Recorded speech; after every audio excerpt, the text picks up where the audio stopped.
That joy that my client feels from her 20K month doesn't get erased because her sales dipped a couple of months later. You know, we give importance to our wins. We get to decide what is good enough to share and what counts.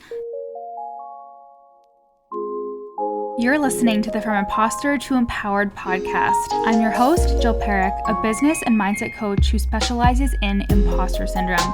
If you feel like you're not as smart, capable, or worthy as you actually are, and that someone is going to find you out, then you've come to the right place. I went from being a struggling government worker, working my coaching business on the side, but feeling unworthy and burnt out, to making multiple six figures helping women overcome imposter syndrome so they too can sign clients, make bank, and have the business or career of their dreams. I am nothing special. I have a stuttering disability, ADHD, and I struggle with anxiety and depression. So if I can learn how to feel good enough and overcome my inner imposter, then so can you. Let's dig in. Hello, my loves. Welcome back to the From Imposter to Empowered podcast. I'm your host, your favorite business and mindset coach, Jill Perrick. How are we today? I am good and excited to talk to y'all today. But first, let me tell you how you can get into my world.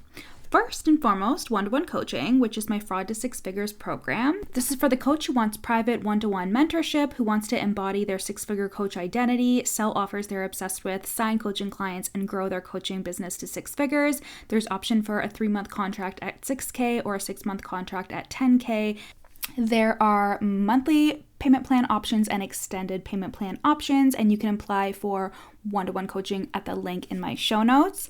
And for those of you who are craving community, the Fraud Squad is coming back. This is my 12-week mastermind to help you unfilter your content, get visible online, and sign clients through your content.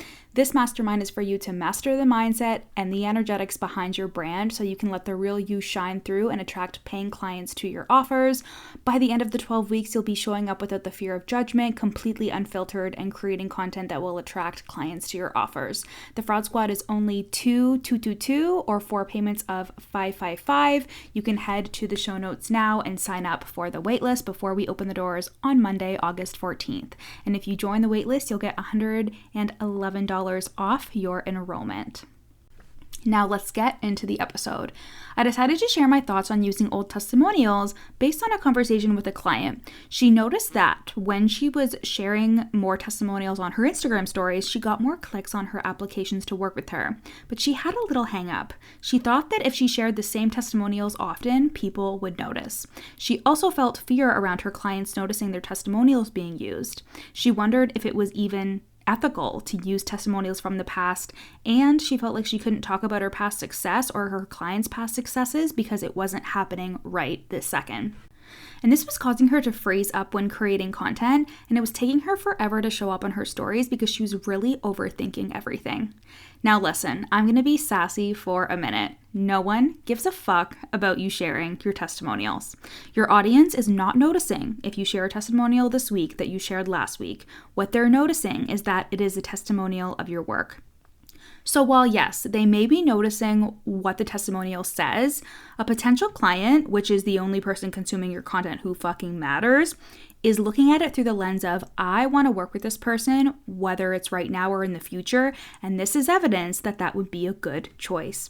Someone wanting to work with you is not going to scour your social media looking for a flaw, and they are not going to scrutinize your testimonials with a skeptical eye unless they're an annoying, judgmental person who you don't even want to work with anyways. As for your clients, it's a part of my contract/intake forms that I use screenshots and stuff for testimonials, and I always take out their name, their photo, and anything that would actually identify them. But if they can identify themselves in their testimonials, like they notice that it's their screenshot you are sharing, they are happy to be celebrated. I have had multiple clients say how excited they were to see me posting their wins. You are not taking credit for their wins. You are sharing the result of doing this work together. As always, we need to address the imposter syndrome elephant in the room. And this is why it's so crucial to undo the limiting beliefs and the thoughts you have about not being good enough and being a fraud. Because there's a difference between a little gut check for integrity when you want to share a win and knowing that you helped your client create it versus believing you're not good enough as a coach or service provider and not taking credit where credit is due. I also believe that if a client shares a win with me, they want to be celebrated for that win, and I celebrate them by hyping them up and sharing it to my social media as well.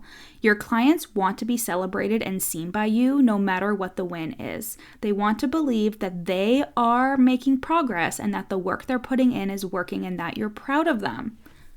Hey guys, I hope you're loving today's episode. I am just taking a brief pause in today's episode to share with you a client testimonial. These testimonials are either from group coaching clients or clients who are in my one-to-one coaching program. And I can't wait for you to hear how I have changed their lives and their businesses for the better. When I started working with Jill, I thought that I needed this mindset work to start to up-level my business, but what I didn't expect was how tied back to my childhood this mindset work would be, how far we would delve into the depths of my soul and really release these limiting beliefs I had no idea I was still carrying that were affecting me today.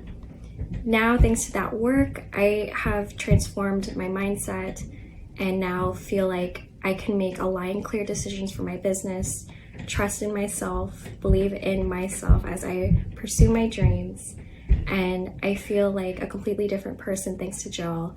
Thank you guys so much for listening. Now let's get back to the episode.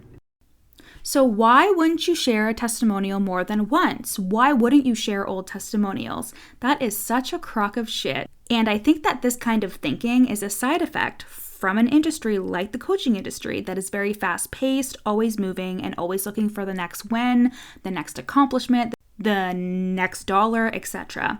The testimonials from all of my clients are sacred, and I believe that they live on forever because the win that my clients achieved were real in that moment. They felt real joy, real happiness, and real transformation in that moment. They were able to go on vacation or paint their house or pay their mortgage or buy themselves something fancy as fuck because of that win. They have a better relationship with themselves, their family, their work because of that win.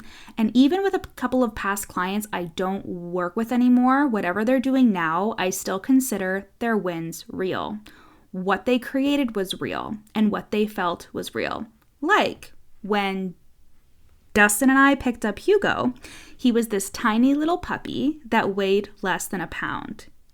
And we were so happy and so in love with this little doggo. And even though Hugo is a very high maintenance chihuahua and has done some annoying things over the past 9 years of us having him, that doesn't take away from the joy we felt picking him up that first day. It doesn't erase that. That joy that my client feels from her 20K month doesn't get erased because her sales dipped a couple of months later. You know, we give importance to our wins. We get to decide what is good enough to share and what counts. Just like with imposter syndrome, the reason why overcoming it is so powerful for my clients is because they realize that when they allow themselves to feel worthy, when they give themselves credit, when they take ownership over their wins, when they let themselves feel like powerful leaders, just because they damn well decided to, people start seeing them that way too. Their audience gets bigger, more people care about what they're doing, they sign more clients, because when you are your biggest cheerleader, you lead others into clapping for you too. And no one is criticizing your past wins or your clients' past wins but you. And that means it's up to you to give yourself credit and share those fucking wins. Even if you cringe a little bit when you share them, like, oh my God, this is definitely an old win, but oh well, I'm gonna post it because I'm giving myself fucking credit, damn it. Imposter syndrome is the experience of not feeling good enough now, despite what you've done or accomplished. When this happens, you're convinced that your worthiness is in the next win, the next thing you'll achieve, etc. If we take a client example, it can be being unhappy with your client's wins and thinking that they're not getting enough wins and telling yourself the next win they get, you'll finally Be allowed to feel like you're doing a good job. But then it comes and you still feel the same. Because imposter syndrome makes you believe that your worthiness is in the future. Except that's the real scam. You not feeling good enough until you practice feeling good enough right now with the success you already have, with the degrees you have, the certificates you have, the experience you have, the wins you have. They are all good enough now. Your wins and your clients' wins are good enough now. We can be incredibly self-sabotaging when it comes to running an online business, and this is one of the ways I think imposter syndrome shows up the most in my clients. Sharing your story and your wins and sharing the testimonials of your clients are big ways that people can decide to work with you. They are definitely not the only ways, but it's one of the ways. And why would you want to block that abundance flowing to you by sharing them? This is a huge limitation to your success and most definitely a block to receiving if you have a lot of thoughts and anxieties about it. Your wins and your clients' wins deserve to be shared. Your wins deserve to be seen. Your work deserves to be seen. You deserve to be seen. But you won't let yourself be seen if you don't think you or your wins or your clients' wins are good enough, or if you're afraid to be judged, or if you're worried about what your clients or what people in your audience will think about the wins that you're sharing. And let me tell you this, making a huge impact as a coach or a service provider, attracting soulmate clients to your offers, and making a lot of money can't happen if you freeze up around sharing some motherfucking testimonials. You need to be comfortable with being seen in your power, and that's our focus in my containers. More confidence in yourself and what you do, more visibility and being known for what you do, more clients, and more money. You can work with me privately in one-to-one coaching, or you can join my 12-week mastermind, the Fraud Squad. Apply to one-to-one or get on the waitlist for the mastermind at the link in my show notes. And I love you guys. Go share a testimonial today and own the fuck out of it. I'll see you next week. Thanks so much for listening to the From Imposter to Empowered podcast. Head to the show notes to learn how you can work with me, where you can buy my best-selling book, You're Not Special, and how to get on my email list for free. Screenshot this episode and add it to your Instagram stories, tagging me at Your Coach Jill. See you next time.